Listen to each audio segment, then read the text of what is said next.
Good evening, everybody. I'm just going to wait a few more seconds just until the numbers of everybody joining us plateaus, and then I will introduce myself and also our wonderful speaker, Nick Garbutt. So we're just going to leave it a couple of seconds and then we'll be right with you.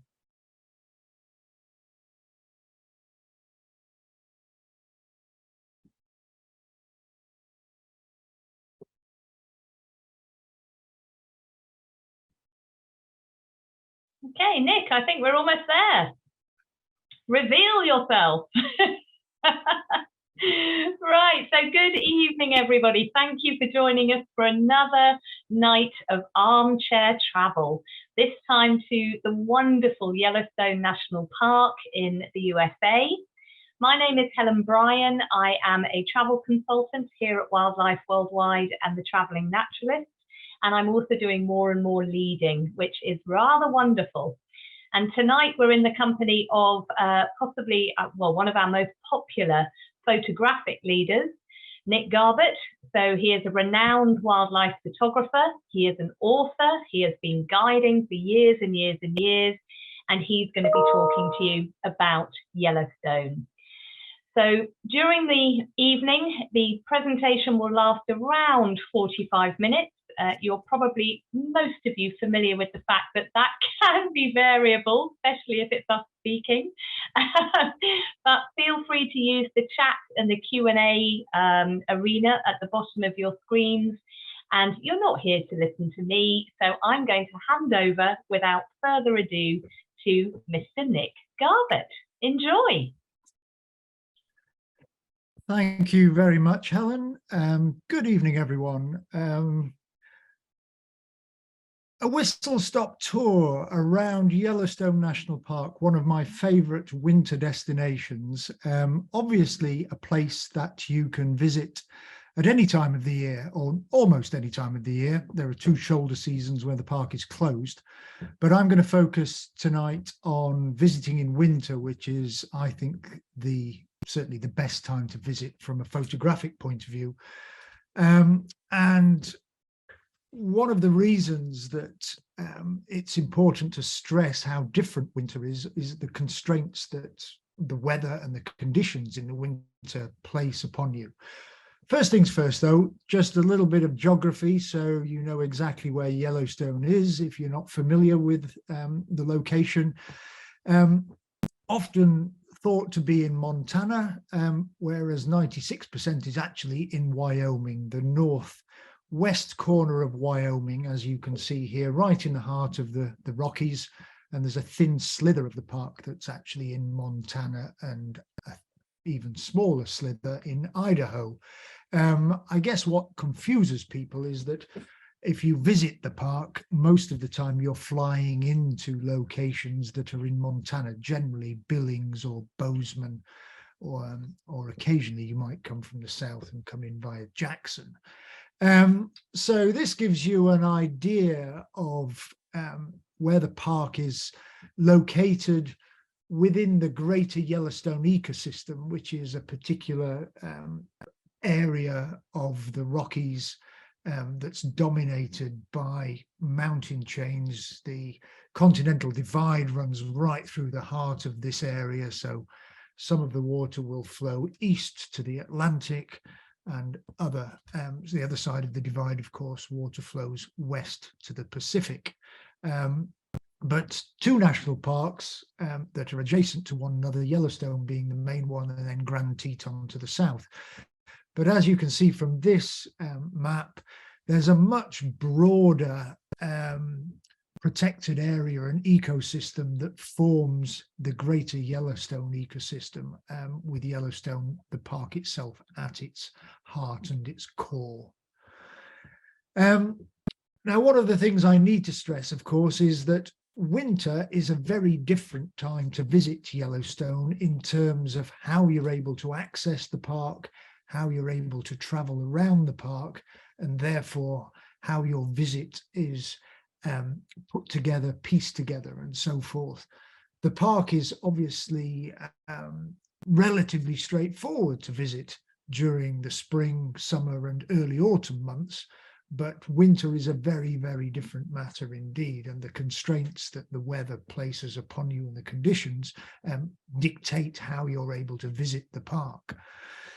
So here's a bit of quick park geography, and I'll return to this map repeatedly to give you an idea of how visiting the park in the winter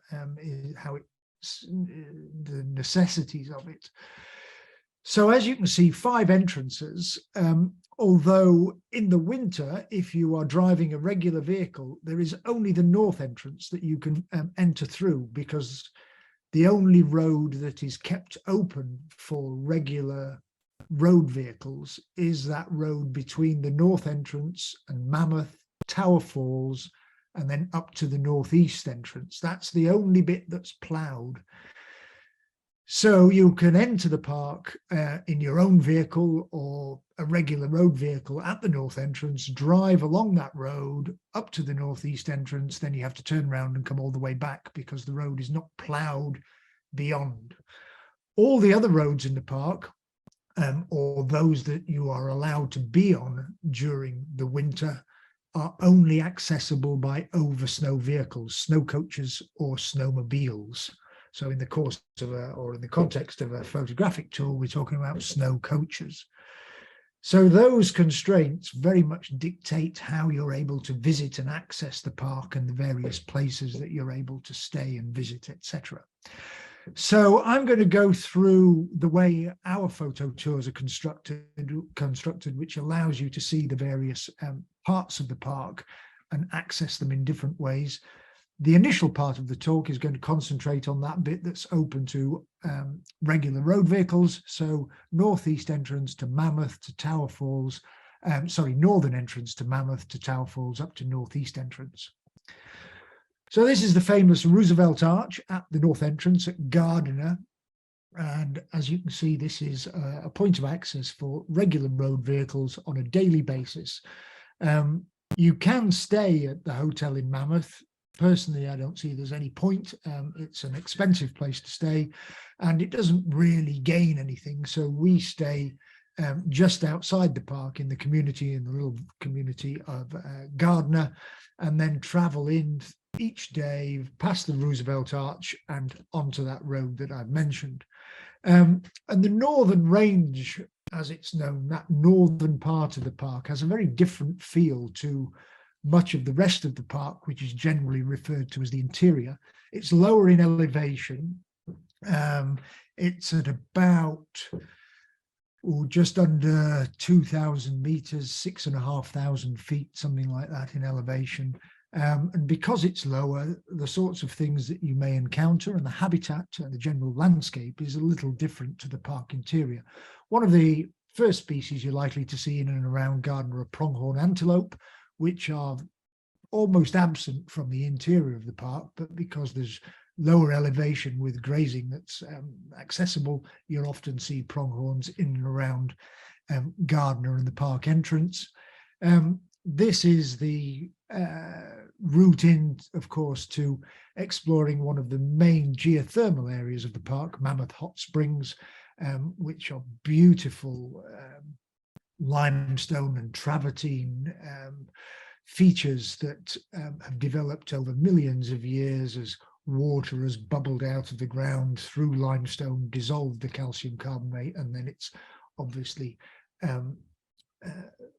precipitated out as the water bubbles out of the ground, and out comes the calcium carbonate and forms these amazing terraces and formations. And as you can see, over the years, they've surrounded various trees that have obviously died and been burnt and so forth. So it's an amazing landscape with lots of these geothermal features where algae and fungi and various other microorganisms are able to grow, different ones flourishing at different temperatures, depending on where the water is relative to the hot spring that it's bubbling out of. But all of these form wonderful features. This is one of the main areas of Mammoth Hot Springs where the travertine is forming, and this just changes over time almost imperceptibly. But of course, I've been lucky enough to be going back to these locations year on year for a good 12 plus years now. And therefore, each time I go back, I do notice differences because all of these features are evolving. I've just come back from a trip, and it was, for obvious reasons, it was the first trip for 3 years, and it was so obvious how many of the features at Mammoth Hot Springs and elsewhere had changed over that intervening period. But as you can see, there are some beautiful formations, and in early morning lights, they just obviously give you all sorts of options for photography. Obviously, Yellowstone is an incredibly cold place in the winter. There are some extremely deep frosts and extremely challenging conditions at times. Temperatures routinely will drop well below -10 degrees Celsius, often even below -20, which means you get fantastic frosts. And of course, around geothermal areas where there's lots of steam, these frosts tend to get exaggerated because the steam is congealing and freezing on various trees and all the other formations around. The northern range is, of course, where you're likely or will see the first bison during a tour. The area from Mammoth through to Tower, and particularly Tower through to the northeast gate through the Slough and Lamar Valley areas, is one of the best places to see herds of bison in the winter and indeed during the summer.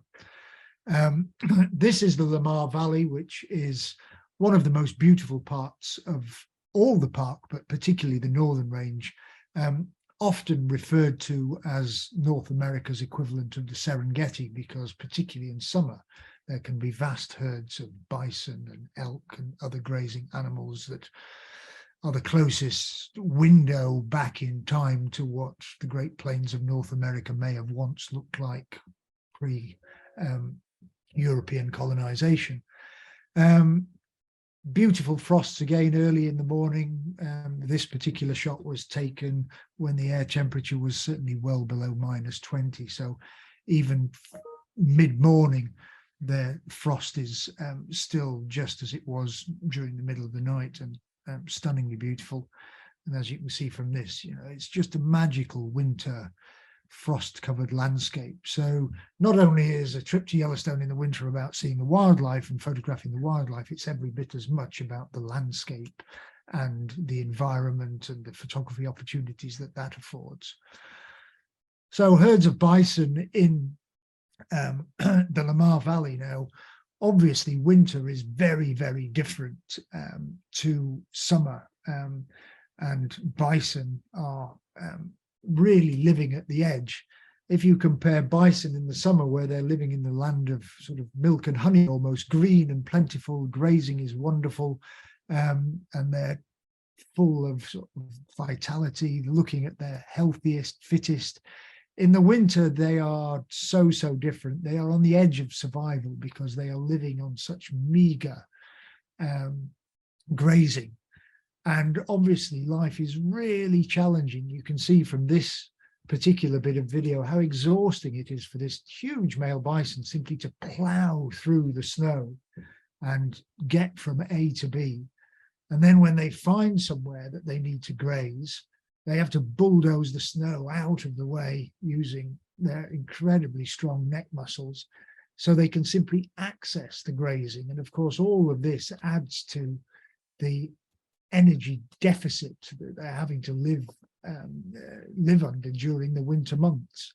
One of the often said phrases about bison is during the summer they feed on cereals, and during the winter they eat the box, because they really are just living on the edge. And most bison will lose anything between 20 and 25% of their body weight over the winter. So it really is a tough time for them, as it is for most of the grazing animals. Of course, this is a beautiful bull elk, but they have the same issue. They have to find grazing, so they're having to use not that their neck muscles, but they're using their hooves to dig down into the deep snow just to access bits of grazing to keep themselves ticking over. So it's a tough time if you're a grazing animal in Yellowstone. A lot of the elk move down to lower elevations and outside the park, where snow cover is less deep and grazing may be easier to access. But obviously some of them have to stay in the park and therefore are living on the edge all of the time. All of that means that the apex winter predator in the park, the wolf, which was reintroduced into Yellowstone over 25 years ago now, that the winter is their peak time. That's when they really come into their own. They're really well adapted for winter hunting, and obviously their prey animals are suffering and at their weakest. So wolves are able to thrive in the winter. And since the reintroduction of wolves into the park, it's had such a profound effect on the ecology of the park, to great benefit. The park had become massively overgrazed, particularly by elk, when wolves were absent, because there were just too many elk. And that had detrimentally affected a lot of the river courses and waterways and so forth, because the banks had become so eroded, etc. And that had all sorts of knock-on effects. Now that wolves have been reintroduced, there is a far better balance. The numbers of elk have massively reduced, particularly in the winter, as I mentioned, but overall they've reduced. Bison numbers have stabilized, and because elk no longer congregate around lots of the rivers, there is far less erosion around rivers, and a lot of the river vegetation has recovered to as it once was. And this has allowed an animal that had previously almost disappeared from Yellowstone to subsequently return and thrive, that being the beaver, because the waterways and particularly the willows around the waterways have returned. So wolves coming back into Yellowstone isn't just about seeing wolves, it's about restoring a far more healthy balance to the ecosystem. So all sorts of other things change because the whole ecosystem has altered. Along the Lamar Valley, other species that you're likely or hopeful to see would be North American otter. There are places that we'll see later on in the talk, other locations in the park where otters are also very good, but the Lamar Valley is certainly a location where it's possible to see otters. It's also a very good place to see bighorn sheep, both near the north entrance around Gardner, but also in the Lamar Valley up some of the slopes. Bighorn sheep regularly gather in large numbers because they're coming down from much higher elevations to find grazing. So these are often species that we would be photographing in that period of time we spend in that northern range, which is generally 3 full days. We have 4 nights in Gardner, 3 full days. 1 or 2 places also are good for seeing moose, where there are lots of willows that have obviously recovered now that the riverbanks aren't grazed so by such large numbers of elk. Willows have recovered, so moose have returned to these areas as well, because they again rely very heavily on willows for cover and for browse. So some of the parts of the Lamar Valley and the Soda Boot Valley, which adjoins, are thick with willows, and the wintertime is a good place. It's a good time to see moose in these locations. And if you're very lucky, you even see ermine, white stoats that obviously have winter coats, white winter coats. They're challenging to see and even more challenging to photograph. In the number of times I don't know how many times I've now been to Yellowstone in the winter, probably 10. This is the only photograph I've yet to get of an ermine during the winter, but certainly something that you have a chance of seeing. This particular one is probably just called a vole. Can't really tell what it is, but I suspect it's a vole of some sort. So the first 10 days or so, sorry, 10 days, what am I saying? The first 3 days, full days of a trip are generally spent in that northern range, daily trips in through the north entrance to Mammoth, to Tower Falls, and then up to the northeast entrance, turn round and drive all the way back for 3 consecutive days. And really just seeing what you see. You're able to stop frequently, get out of the vehicle.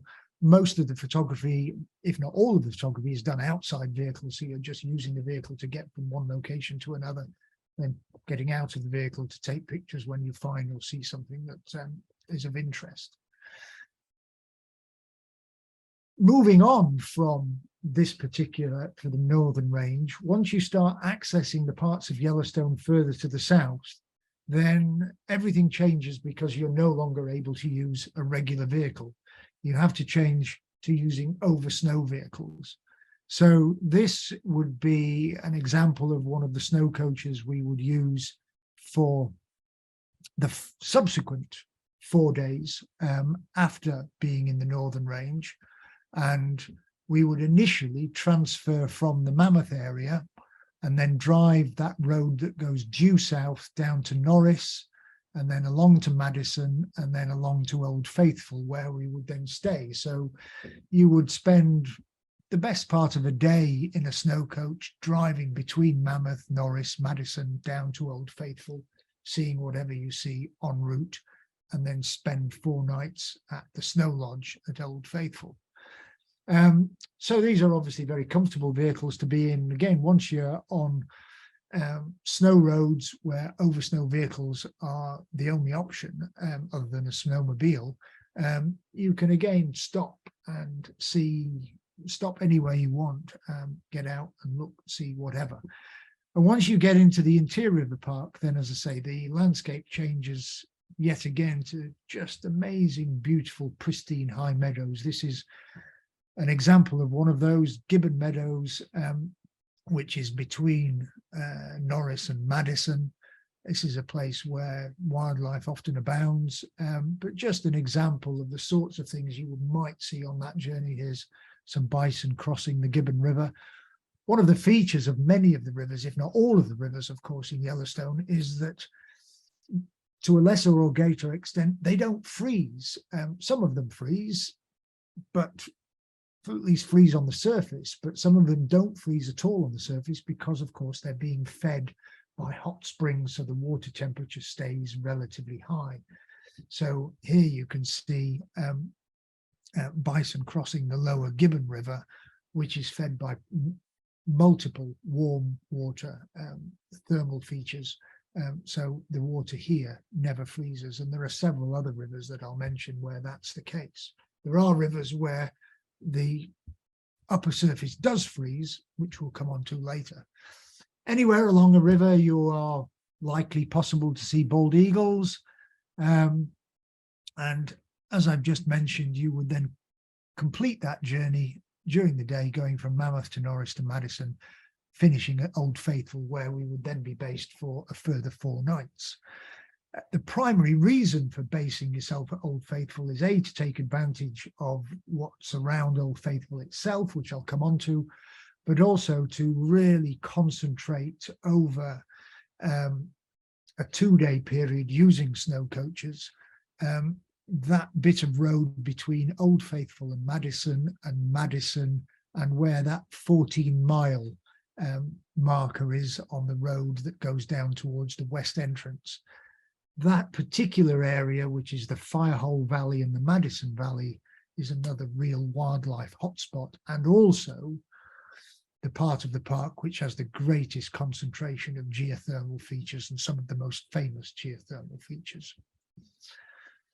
So, as I say, we would spend at least a couple of days in snow coaches driving down the Firehole River Valley and the Madison River Valley, seeing whatever there is to see. And generally speaking, there's all manner of wildlife that you may or may not encounter.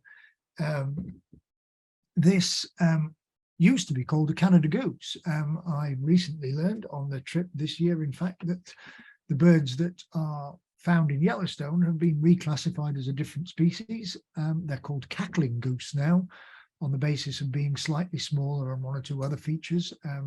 Obviously a point of contention depending on how you keep up with taxonomy, but the resident geese in Yellowstone are now known as cackling geese. Along the Madison in particular is another place where seeing beautiful bull elk is likely. They often graze in the margins because they can eat the weed that grows in the rivers because, of course, the water is not frozen. And of course, driving along these roads, you'll always be likely to come across groups of snowmobilers that come into the park for day trips. Can be a bit frustrating at times, but you manage to tolerate one another, but they tend to zoom around and don't hang around too much.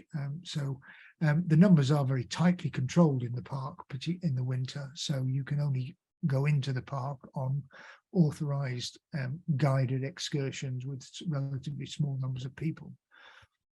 Everything is very, very tightly controlled, particularly in the winter in the park. But the Madison Valley is, generally speaking, a really good place to see one or two of the carnivores. There are 3 dog species, of course. I've mentioned wolves, which I'll come back to, coyotes being the intermediate one, and of course red foxes, which I'll come on to.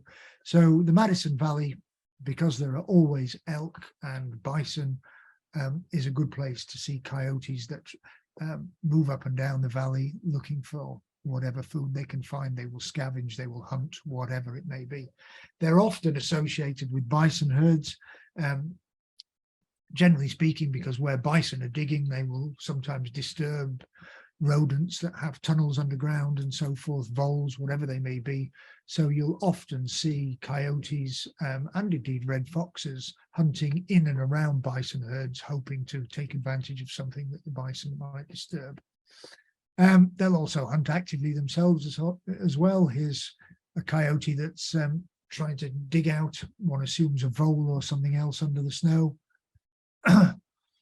And this particular one spent quite a while digging into a snowbank where obviously something had died and had become buried, but it could without a doubt smell it, and it eventually excavated out a piece of carrion that was buried quite a way under the snow. So animals in the snow obviously are incredibly engaging subjects to photograph. One of the things I love about photographing in the snow is, even on a dull day, because you get so much reflected light from the snow, that everything seems very bright, and on a dull overcast day it's even possible to render beautiful detail in fur or whatever else it may be. This shot was taken on a day where there was cloud and little bits of watery sunshine poking through, and it's just offers you lighting conditions that allow you to show beautiful detail, so you get the maximum amount of sort of interest in your images, even on days when you might think the light isn't great. Here's another obviously lovely shot in the sense that you can see every scrap of detail in this coyote. And along the Madison, it's very good for bird watching in the winter, waterfowl, here's great blue heron, lots of ducks and swans and so forth. Again, because the water never freezes, it's good feeding for them, for diving and dabbling ducks. And if you're very lucky, this is one of the Madison Valley, and to a lesser extent the Firehole Valley, the chance of seeing a bobcat in the winter. There was a period a handful of years ago when sightings were quite regular. One assumes because there were 2 or 3 individuals that had learnt to hunt waterfowl in particular along the river. And so for 2 or 3 years we'd do these trips, and we were fairly confident that there was a good chance of seeing a bobcat. That hasn't been the case on the last couple of trips until this year. So this particular shot was taken on the trip that I've recently finished. This bobcat was repeatedly coming down to a carcass of a deer. That there was some sort of mystery as to how that had occurred. There was a suggestion that the deer had actually come off a cliff, whether chased by the bobcat or not, unknown, because it was at the base of the cliff and there was no obvious reason why it had got there by any other means. But nonetheless, this cat was seen for about 5 consecutive days around the kill.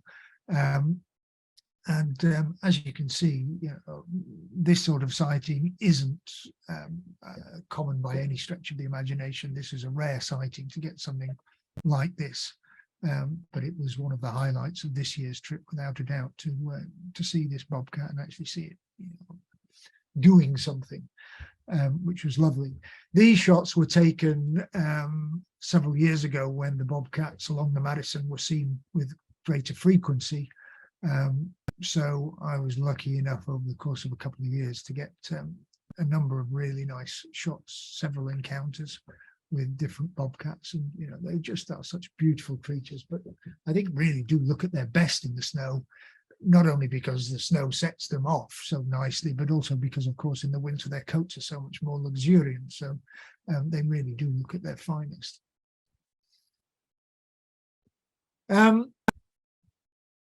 I'm going to talk a little bit more in more detail now about some of the features around the Firehole Valley, which is that stretch between Old Faithful and Madison that follows the Firehole River. It's probably one of the most exotic rivers anywhere in the world, simply because it is fed by so many hot springs. And there are so many geysers and other thermal features around the area that it's a valley that constantly, in winter in particular, is cloaked in clouds of steam and billowing plumes and so forth. So when you're encountering wildlife in amongst this sort of habitat, it really is otherworldly. And Yellowstone in the winter, because of this, is unlike any other place on the planet. There are lots of other places where there are geothermal features. Iceland has plenty, of course, but nowhere has the combination of landscape, geothermal features, deep snow and wildlife like Yellowstone. So this is a bison crossing the Firehole, as I mentioned, a river that does not freeze because the water temperature stays so high. But you will always encounter bison somewhere in and around the Firehole Valley, either grazing along the river banks or in and around the geothermal features. One of the interesting facets about not only bison in the Firehole Valley, but other grazing animals as well, is they're grazing on grass that has absorbed far more silica because of all the geothermal features than grass elsewhere. And that silica wears their teeth down at a greater rate. So the longevity of bison in the Firehole Valley is actually reduced, would you believe, as compared to bison elsewhere in the park, because they run out of teeth. They weigh their teeth down far faster. Lots of geothermal features, as I mentioned. This is in Lower Geyser Basin, one of the smaller geysers going off. This is in Middle Geyser Basin, where Excelsior Geyser bubbles out. It's one of the largest pools and geyser systems, and overflows, directly pumping millions or hundreds of gallons per hour into the Firehole River of hot water. And as you can see, all of these algal blooms and formations that flourish in this warmer water. And obviously, with so much steam around, there's such an ethereal, mystical feel to the forests. This area of dead trees is very well known, very famous.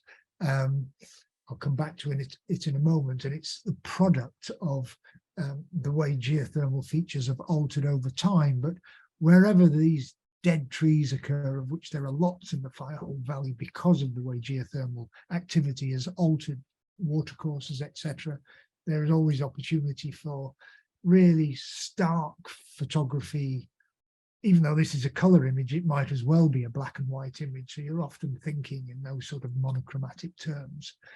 This is one particular area of trees that is very well known. It's called the bobby socks trees, which I don't know quite when it happened, but not that long ago, was a living forest. And then because of geothermal activity and ground movements, the water courses changed, and suddenly this area was flooded with hot water from geothermal springs, and it killed the trees. And now the trees have absorbed water to the point that at their bases, they've all gone white because of the silica that they've absorbed up through the trunks, and it's killed the trees. So you get this wonderful sort of stark area. You see the base of these tree trunks is white where they've absorbed the silica. But because this is a wonderful stark area, really early in the morning, where you get these incredibly deep encrusted frosts, this is a wonderful place for some evocative photographic opportunities.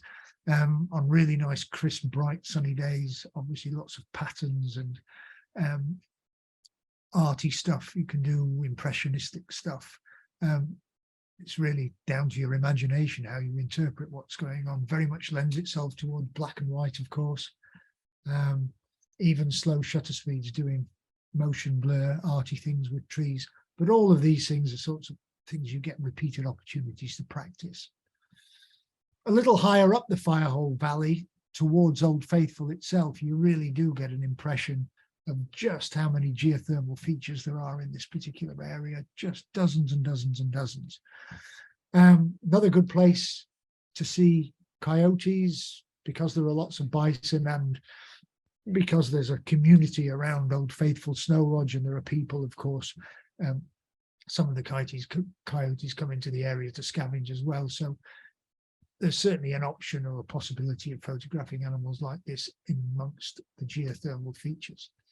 Bison are definitely one of the real highlights in this area, not only because there are good numbers of them that are always visible, but also because it's probably the best place to be able to see and photograph bison really encrusted in deep frosts, because there's so much water vapor and so much steam on really, really cold nights when the temperature drops below -20°C. First thing in the morning, bison have been standing or sleeping next to these geothermal features, which have steam billowing around them all the time. And of course, all of that steam freezes and congeals onto the bison.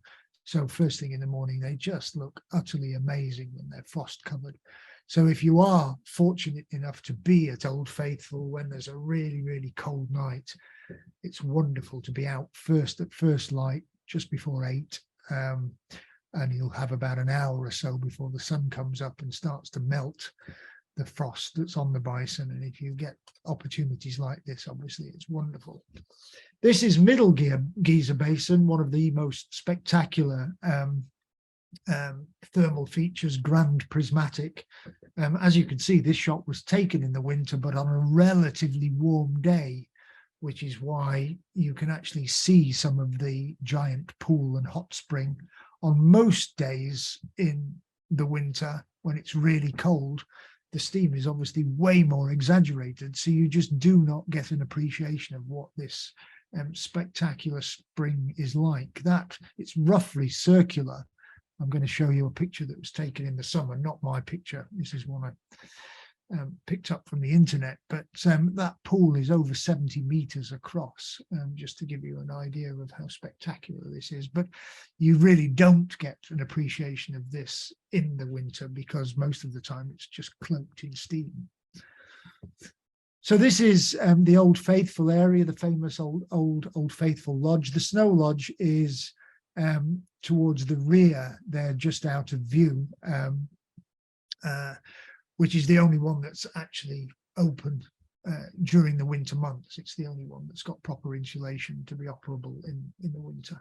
But this particular area is really good, not only for wildlife, but especially good for all of the thermal features. So one of the things we do on the trip is have a full day without the use of a snow coach, where we just walk around the Old Faithful area on foot. This is Old Faithful itself going off, which happens roughly every 90 minutes.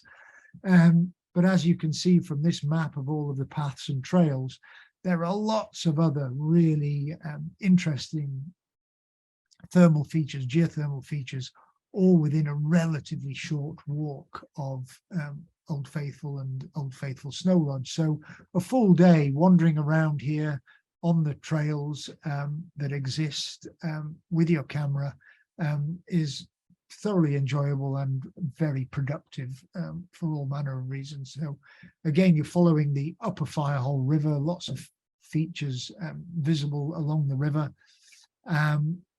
And it's just a really nice way to sort of be out on foot with your camera and just being inspired by whatever there is that takes your fancy, whether it be the geothermal features or any wildlife that is around. Bison often just wander around this area.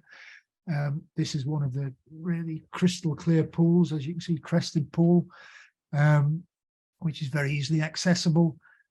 This is Riverside Geyser, just about to go off. And Morning Glory Pool, one of the most colourful, it's about a kilometre, just over a kilometre away from Old Faithful. Very good place to see bison. Of course, I've mentioned them wearing their teeth down faster because they're grazing on vegetation that's such high in silica content.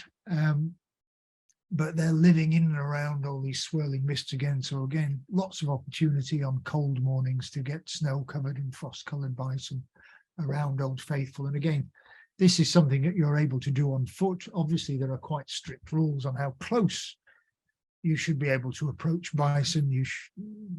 Any of the large animals in the park, you should not be closer than 25 yards, 23 meters. If it's wolves or bears, not that there are bears in the winter, of course, because they're sleeping, but wolves or bears, it's 100 meters, 100 yards. Bison and all other larger animals, it's 25 meters, although being realistic, you should always be a little bit further away from bison when they're grazing, because they can be fairly cantankerous. So you just don't want to get too close, and several people always do. So there are several incidents every year in Yellowstone because people are silly. This is one of my favorite pools close to Old Faithful. This is called the Punch Bowl. It's a great, wonderful cauldron of boiling water, which at various times have these wonderful mats of algal growth, lots of colour, plenty of opportunities for evocative photography, and if you get lucky, bison hanging around in the same area as well. So 4 nights at Old Faithful Lodge generally gives us 2 full days using snow coaches to explore the Firehole Valley and the Madison Valley, and then 1 full day on foot wandering around the various trails close to Old Faithful, where there's plenty to do. And you'll be surprised, you're always, I've been back so many times, but every time I go, I always think, well, I wanted to do that, but I've just run out of time. So you're never at a loose end, and it's just such a magical place to be in the winter, that being able to wander around on foot rather than be stuck in a vehicle for a day is a real bonus. So on to the final part of the trip.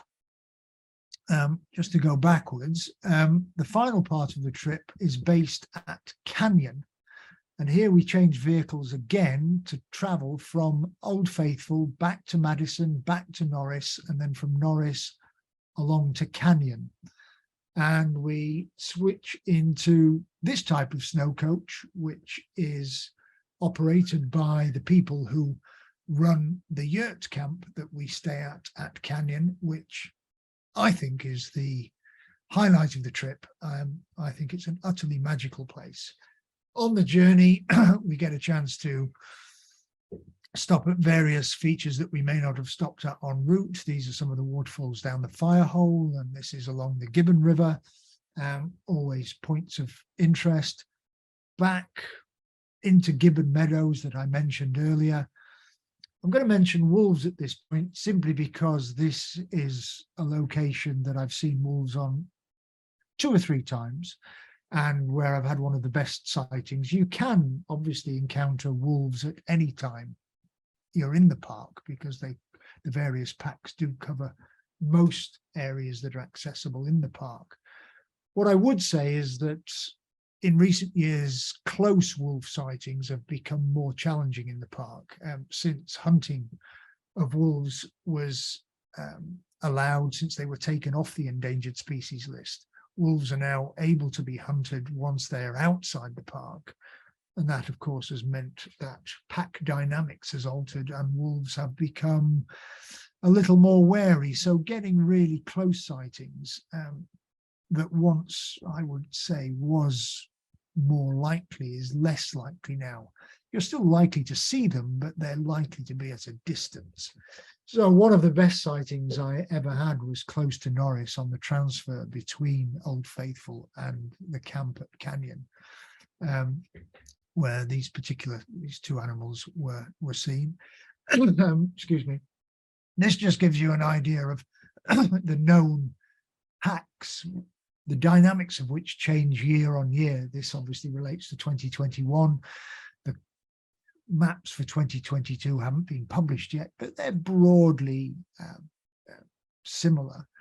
So On the trip that I've just done, we had one wolf sighting of the 8-mile pack when we were transferring between Mammoth and Old Faithful that we saw south of Mammoth at a place called Swan Flats.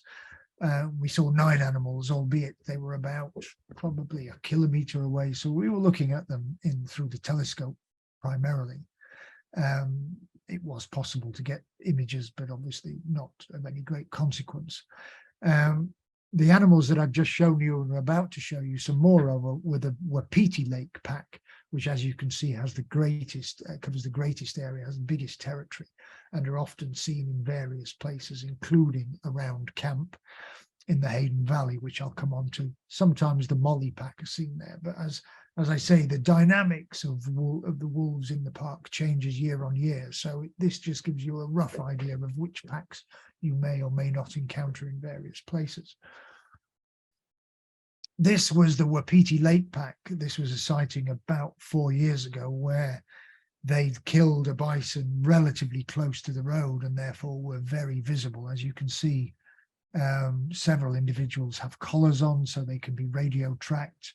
This was a very large pack at the time. There were probably over 20 animals in this pack, one of the largest that has ever occurred in Yellowstone. I think the pack is now smaller. It's in the mid-teens now. But at this particular sighting, there were high teens numbers of different wolves. I think at any one time, 16 was the most we saw. That we were told there were 19 in the area. And we saw them feeding on this bison that they'd killed during the night. So we were very, very lucky indeed. This particular sighting, the wolves were probably about 50 or 60 meters off the road, which is really unusual to see them that close. So we were very lucky. As I say, more realistically now, your sightings are likely to be in the hundreds of yards.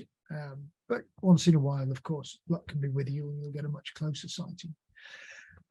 So to continue that journey, we're heading to Canyon, where we spend the final 4 nights of the trip, staying at the yurt camp run by Yellowstone Expeditions. What makes this particular place so special is it's the only accommodation that exists in the center of the park. The nearest other accommodation is either the hotel at Mammoth or at Old Faithful, both of which are over 30 miles away. And that means that once you're in this location, for the early part of the day and the end of the day, you largely have it to yourself, which is absolutely joyous. This is a wonderfully exciting place to stay. It's obviously not like a hotel. It's a little bit more basic living. There are 2 communal yurts and then these individual sleeping yurts, which are very comfortable. It does take a little bit of getting used to, but nonetheless, they're fully heated. You're as snug as a bug in there, and they are very comfortable, either double beds or 2 single beds and a heater, etc., so forth. The one question I'm always going to be asked, of course, is loo facilities here. There are no loos actually next to where you sleep, so you have to go out to the loo block in the night. Of course, everything is frozen. There's no running water in the camp. Everything is provided by heating water on a stove, hot water, etc. But for 4 nights, this makes a magical place to stay, and it is very comfortable. This is inside the communal yurt where meals and so forth are taken, and it's just a beautiful, beautiful place. And knowing that there's nobody else within 30 odd miles when you're staying here is quite a special feeling. And it does, of course, mean that you have all sorts of wildlife encounters on your doorstep. This is a North American red squirrel, often seen in and around the camp, or can be seen in and around the camp. And if you get lucky as well, sometimes North American marten is seen, because you're right in the heart of a little bit of coniferous forest. Martens will often come to scavenge as well around the campsite and around some of the bins in the communal area at Canyon as well. If any of you have seen one of the documentaries or some of the documentaries on Yellowstone in winter, you will have probably seen mention or heard mention of this chap. This is a guy called Jeff Henry, local character who's very well known because his contracted job for the winter is to cut and clear the snow off the roofs of many of the buildings that are in the center of the park at Canyon. So this is something you'll see Jeff doing on a regular basis. Staying at the camp allows you to access some of the most spectacular parts of the park that very few other people get a chance to see in the winter, particularly early in the morning and late in the afternoon. This is the Grand Canyon of the Yellowstone and the lower falls of the Yellowstone River, as you can see, which are partially frozen during the winter. Utterly spectacular place where the Yellowstone River has carved its way through this great chunk of limestone into this wonderfully impressive gorge. Here's again the lower Yellowstone Falls, partially frozen. Wonderful plays of light first thing in the morning. And if you get lucky, you can even see otters here. Here you can see a couple of otters sliding down. This is the top of the upper falls, which you are able to get views at from the other side. Some of you may remember wonderful footage of otters sliding down these falls in one of the BBC documentaries about Yellowstone in the winter. This is one of the views from the edge of the canyon. In itself, like that, at least in that flat, overcast light, not particularly spectacular, but under certain conditions, when certain conditions pertain, this scene is transformed. Those conditions being it being very, very cold, i.e. below -20 Celsius, and first thing in the morning when the sun just peaks over the horizon, there's this wonderful phenomenon that's created called a sun pillar. And it only happens under those very specific conditions when the sun rises and is not covered by cloud, and the air temperature the night before has been anywhere between about -22 and -28. That is critical because between those two temperatures, ice crystals of a certain size form in the atmosphere, and that helps form this sun pillar when the sunlight comes up over the horizon between about 8 and 8:30 in the morning. I've only seen this phenomenon on one occasion, but it is quite something to see. I remember seeing it on the cover of a National Geographic years ago and thinking that it must have been some incredibly remote part of Yellowstone that the photographer had traveled to get it. And when it was something of a slight disappointment when I found out that it was actually photographed literally by driving up to the point, and there it is. But it does happen so infrequently that you've got to be really, really lucky to be in the right place at the right time. The one occasion that I was there, this was about 6 years ago, I think, when this particular shot was taken, and I was at camp when the conditions were just right. We also went down after dark to the canyon and got the same phenomenon by moonlight, which at the time we'd never heard about. So this was even rarer to see, a moon pillar. When you're staying at Canyon, the primary area that you concentrate on visiting is that road south of Canyon down to Yellowstone Lake, Fishing Bridge, and just along the road slightly towards the east entrance, just that bit that borders Yellowstone Lake. Those are the only areas that are accessible, that are kept open to oversnow vehicles. And those are the best areas for wildlife down through that valley. It's called the Hayden Valley, which follows the course of the upper Yellowstone River. So here's the entrance into the Hayden Valley. You can see a bit of the upper Yellowstone River that's still flowing. This is an area where the river can freeze over. Parts of it are open water, parts of it are frozen. So as you drive through the Hayden Valley, you're always aware of some areas that are frozen over, some areas that are kept flowing. One of the best areas to see red foxes, which I'll come on to. It's also a very good place to see trumpeter swans along the upper Yellowstone. Always a feature of this particular part of the park. Because there are open water areas all the time. It's another good place for general waterfowl, hooded merganser being one of the real specialist birds of this particular location. North American dippers are regularly seen too along this part of the river. And it's probably the best place to see otters as well, all the way up the upper Yellowstone Valley through Hayden Valley. Wherever there's access to water, there's a chance of seeing otters. One of the best places is actually on the road, from the road bridge, the Chittenden Bridge. This shot was taken from the bridge, and there's a halt that's often used just downstream of the bridge, and the otters, because they've seen so often, are relatively tolerant.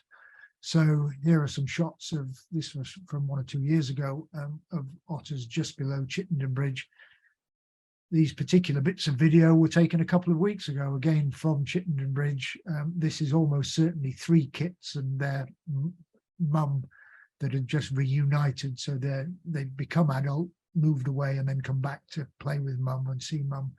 So these were animals that we encountered on a regular basis. And this particular location is one of the best places to see otters, upstream of the Chittenden Bridge and into the Hayden Valley. Really wonderful place. And as I say, the individuals here are generally a little more tolerant than in most other parts of the park, because they get seen so regularly, and because the road is very close to the river, there are always people there, people watching, looking out for them. There's often people filming them for documentaries, etc. So they've just become much more tolerant.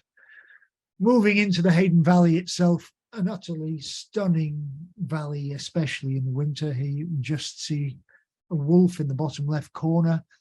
Another good place to see wolves if you're lucky.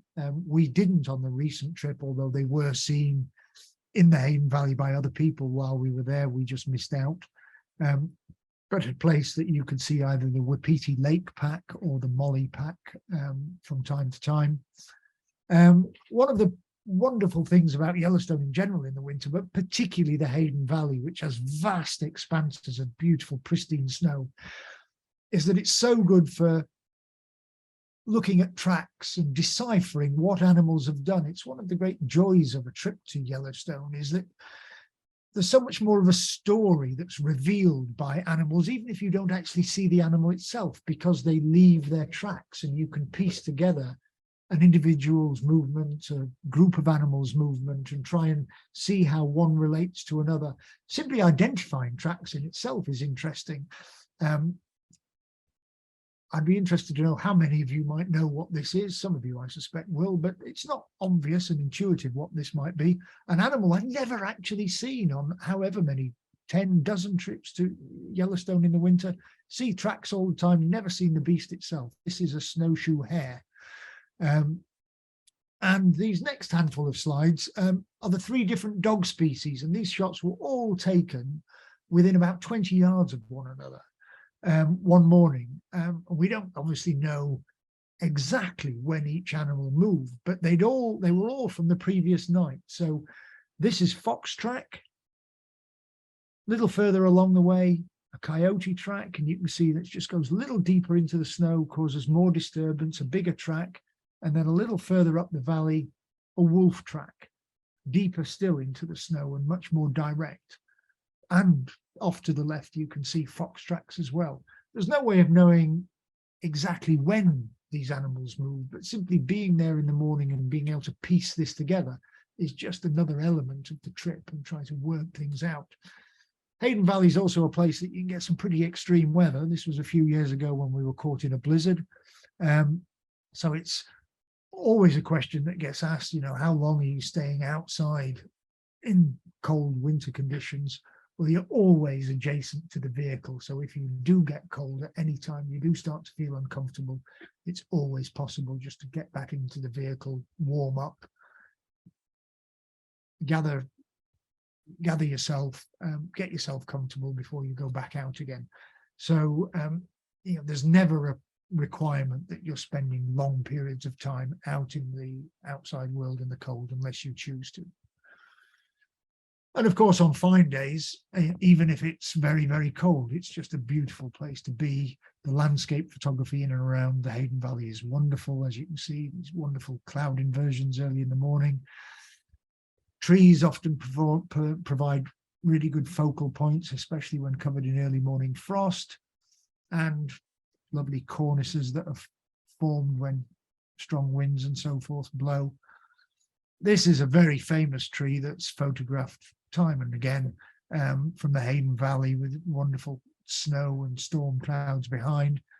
And one of the beauties, as I mentioned, about staying at the camp is it means that you can be in the Hayden Valley at first light and at the end of the day when there's no one else there. Anyone else that gets to the Hayden Valley has come in on a day trip, which means they're only ever there between about 10 in the morning and 2:30 in the afternoon, because they have to come from one of the entrances and they just can't get there early or late. So staying at the camp means that you can be in these places at dawn and at dusk, and that just affords you opportunities to see lighting conditions and whatever else you might see that nobody else gets, which is just fantastic. So here we are, these are trumpeter swans, obviously at sunset on the upper Yellowstone. Lots of bison too, generally in the Hayden Valley.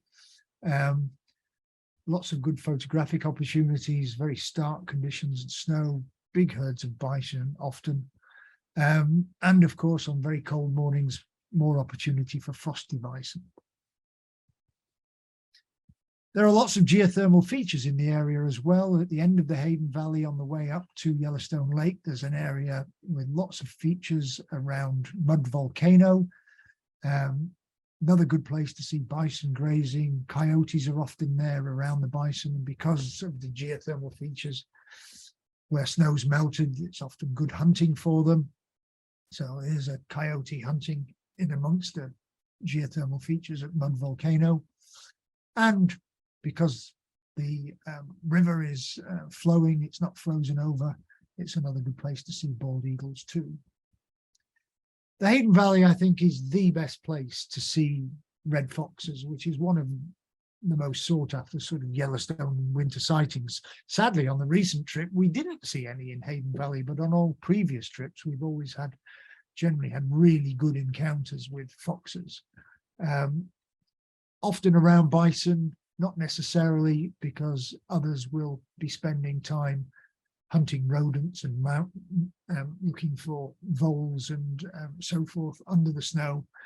But of course, again, it's seeing them in their luxuriant winter coats that add so much compared to the sort of slightly moth-eaten mangy foxes that we're used to seeing in British cities. Yellowstone foxes in the winter just look utterly, utterly spectacular. They're wonderful, wonderful creatures, and often can be quite confiding. So all of these shots were taken from the road running through the Hayden Valley, and foxes at times, would come within 20, 30 meters. I know, strictly speaking, you're not supposed to be closer than 20 meters, but there are times when they wander right by you, and it's almost difficult to be further away.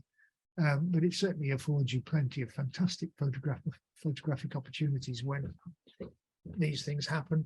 And of course, the one thing that so many people really want to see is a red fox doing its winter mousing.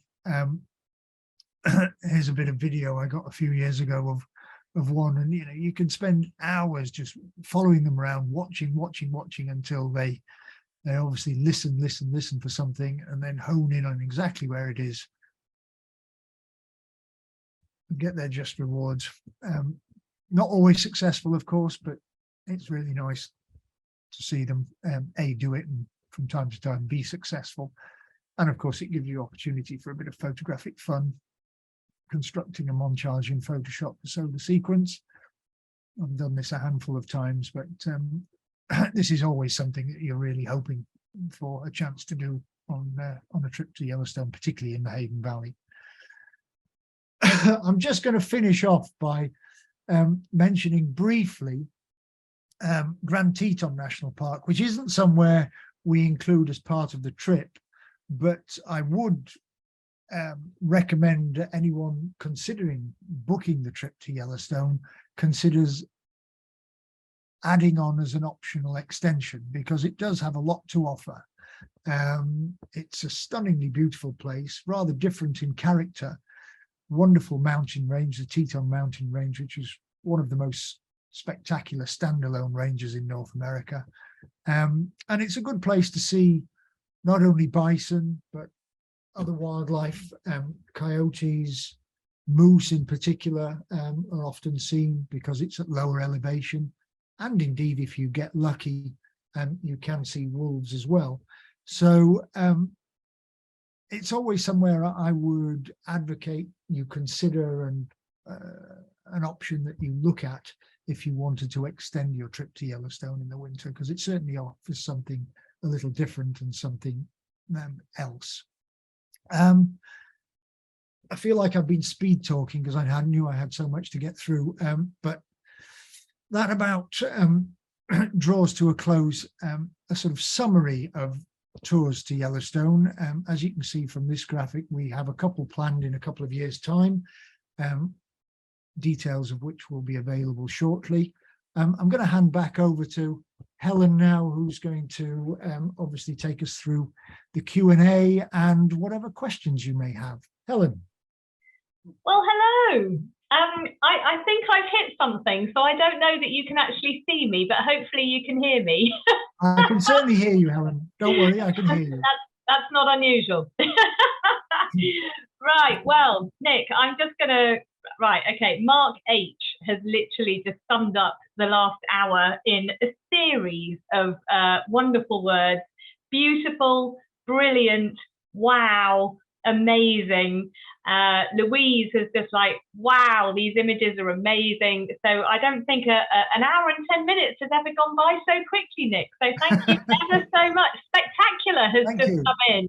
This trip is on my shortlist, says Julie. So yeah, my word. I have to say, I think you've got next year's Christmas card ready to go. Many options for that. Yeah, your yurt photo where you've got like almost like the Star of David shining brightly in the star. Yes. That might be a winner. But I think my favourites were the foxes and the otters coming on the 45-degree angle coming out of the hole. I mean, just simply marvellous. So, right, as I suspect you will be aware, we have had a number of questions. Somebody echoed my thoughts the first time you mentioned -20. Quite a few times that came into conversation. Yep. How do you keep warm? What kit do you take to deal with those sorts of temperatures? Well, to repeat the old adage, there's no such thing as bad weather. There's just bad kit or bad preparation. It, of course, is about having the right clothing and down jackets, thermal underwear, thermal trousers, and layers. It doesn't always drop to those sorts of temperatures, but routinely you could expect days in Yellowstone to certainly be between -5 and -10 degrees C. We did have a couple of days on the recent trip where the temperature barely dropped below freezing. But equally, we had days where it was certainly first thing in the morning, it was below -20. The coldest temperatures often occur when you're at Old Faithful, and particularly at camp, because camp's the highest location. You're just under 8,000 feet when staying at camp. So those areas tend to be where the coldest temperatures occur, all other things being equal. So it really is about having the right kit. Having a proper pair of snow boots is an absolute must. Otherwise, you'd spend 2 weeks with feet like ice blocks and you'd be miserable. But other than that, it's really about having proper warm weather gear and the sorts of gear that you might have for a trip to the Arctic or Antarctic. It's about layers and just having the right thermal gear. And as I mentioned during the talk, wherever you are and whatever stage of the trip you're at, you're always going to have the option of getting back into a vehicle or going back indoors. So there's never a situation where we say, right, we're out for the next 6 hours, come what may. It's just not like that. It's these are far too demanding conditions to be for that to be the sort of way a trip is run.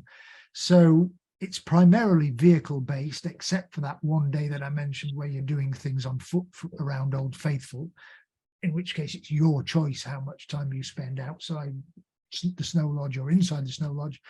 The rest of the time we're based in a vehicle, so you get out of the vehicle to watch the wildlife, to take your pictures, and you obviously can return to the vehicle whenever you choose and want to warm up and feel comfortable.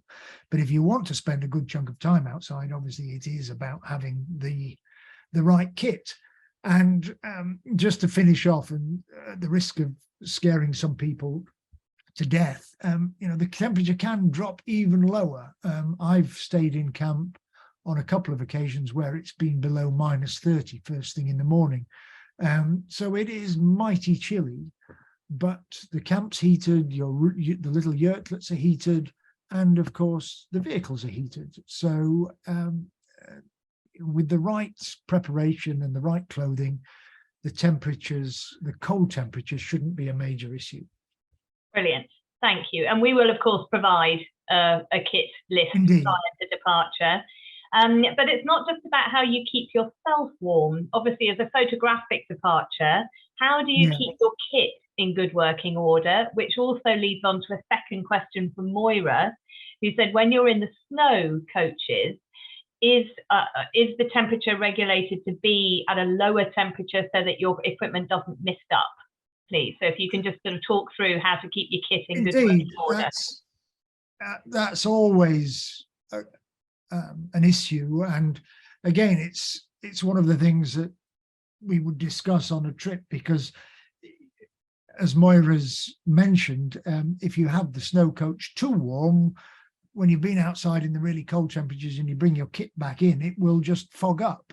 So a lot of the time most people would choose to have the snow coach not too warm at all and keep it warmer than outside, but still chilly. So you're still having to wear your stuff inside the snow coach.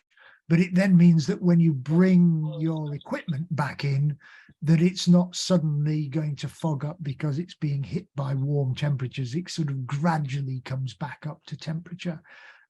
So generally speaking, that helps avoid kit misting up and lenses fogging up too much, because you just keep the snow coach a little warmer than outside, but not boiling hot.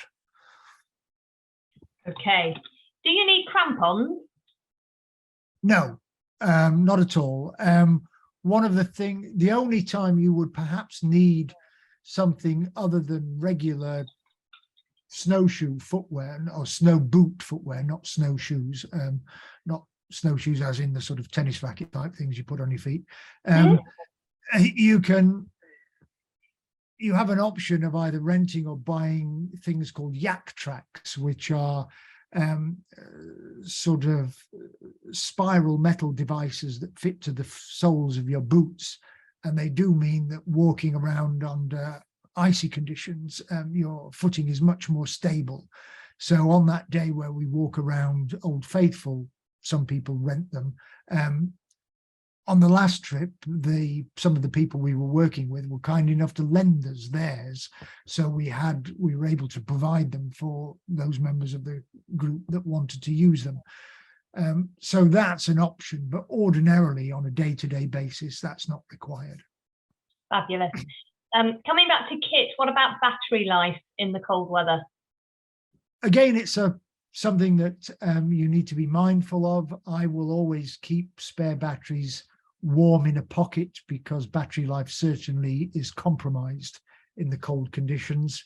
Modern camera batteries are so much better than they used to be, but nonetheless, battery life is compromised. So you get far less battery life out of a camera battery than you would in warm conditions. So I will just keep a spare battery or two in a pocket and keep it warm all the time in case I need to change out quickly.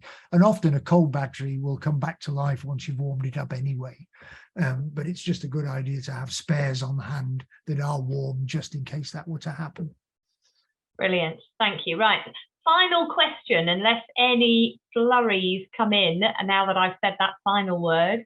A number of people, Louise, Mark, have asked just how close you can get to the wildlife. Now, you've obviously mentioned between 20-25 metres being the fairly standard and 100 metres where wolves are concerned, but they don't always get that memo. So how, on average, what sort of distances are we talking close to wildlife? It very much depends on species concerned. Obviously, those distances that we've mentioned are the park rules. That said, you can drive past a bison 2 meters away and they'll, but obviously you couldn't get out of the vehicle. You can drive past it and they'll just stand on the side of the road and look at you. There are times we've been outside the vehicle and animals will start off more than that minimum distance away and gradually get closer and closer and closer. And then you have to make a call and say, right, we've got to get back in the vehicle or got to move around the other side. So there are times they come much closer. You can certainly get very close to bison. Often coyotes will be quite confiding. Some red foxes can be quite confiding. But you've always just got to be mindful of the park rules and obviously safety more than anything else. So if there's a sighting and people start getting too close and a park ranger comes along, they'll give you a flea in the ear and you'll get told off and they'll get people to move away. So you've just got to judge these things. But there are times, as I say, when an animal may start off more than the minimum distance and it gets too close and you then have to back off or do whatever is necessary just to make sure that safety is not compromised. Fair enough. Of course, a few more have come in. Have you ever seen puma? Never. I've yet to see a puma in North America. Seen tracks, but yet to see one in the flesh in North America. So extremely unlikely. They're very, very rare indeed in and around Yellowstone itself, particularly in the winter because they move to lower ground. The Grand Tetons that I mentioned right at the very end is a place that pumas occur and are seen more often, but you would have to be monumentally lucky. Yeah. They feed primarily on deer, you see, which move out of the park in the winter to lower elevations. Their main prey base is outside the park in the winter. The best bet is to join you in Chile, in the Chilean winter instead. There you go. then you're nearly certain to see one. Right, so absolute final question just before I go on to launch the poll for anybody who might like to receive a travel plan about this wonderful trip. Preferred lenses, please. If you've got long lenses, then great. Something like an 80-400, a 100-400 would be a stock in trade lens. If you've got something longer, up to 500 or 600 meters, 600 millimeters, then great. Obviously, wider angle stuff for the scenics or medium telephoto for the scenic stuff, but wildlife-wise, 100-400s or zooms up to 500 mil or 600 mil. Or if you've got deep pockets, obviously prime lenses of 500 or 600 mil, 600 mil would be ideal. Brilliant. Right, we're going to call it a day at that. So I am going to launch the poll so that if anybody would like more information on some of your trips that we have in front of you now. So obviously the winter Yellowstone, we're still a work in progress, so that's for 2025. But also Isle of Mull, Andes to Amazon in Ecuador, Madagascar, an island apart, very much your sort of bread and butter, I would suggest. So some of your other trips that are on the screen there for you. Sorry, but more. Computers just moved screens, I'm afraid, and I'm struggling to get it back. I was literally about to say, well, this is great. Yes. So for more information, give us a call at wildlifeworldwide.com. Nick's details are on the screen as well. But if you could perhaps move to the next screen on your, or next slide on your PowerPoint, please, Nick. I'm struggling, I'm afraid. I'm sorry. It's because we've been talking for so long. It will come. Yeah. It will come. Oh dear. I'm struggling to go backwards. My computer's frozen up. I'm sorry. Right. Okay. Don't worry. Right. What we can do is we can leave it at that for now. So thank you ever so much for everybody for joining us. What I can tell you is that we have Nick joining us again next week, this time to talk about Tanzania. We have our Festival of Wildlife happening out in Tanzania from the 9th of April 2024, which is only a year away. And you can have a look on our website for future events. We have Galapagos, we have a few others as well before the end of the spring season. But I guess for now, what I'd like to say is thank you ever so much, Nick. That was brilliant. Pleasure. Absolutely brilliant. And thank you again to everybody for joining us. A little over 45 minutes, but it's me and Nick. What to expect? So enjoy the rest of your evening. Go and have a cold one, and we'll see you soon. Thanks ever so much. Thanks for listening, everyone. Bye.